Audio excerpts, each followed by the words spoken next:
பாரு பாரு என்ன ஆயிருக்கு பாரு.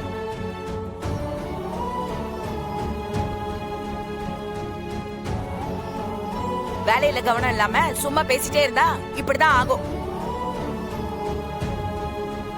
நான் இங்க இருந்து இப்பதானே போனேன், அதுக்குள்ள எப்படி இப்படி ஆச்சு?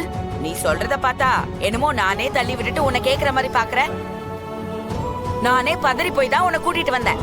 சரி சரி, நேரமாச்சு, சாப்பாடு திரும்ப ரெடி பண்ணு.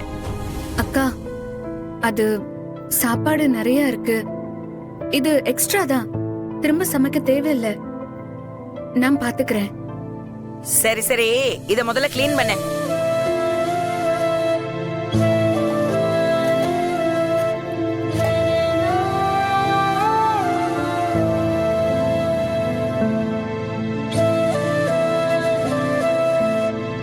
இன்றே டவுன்லோட் செய்து உங்கள் ஃபேவரட் ஷோக்களை என்ஜாய் பண்ணுங்க.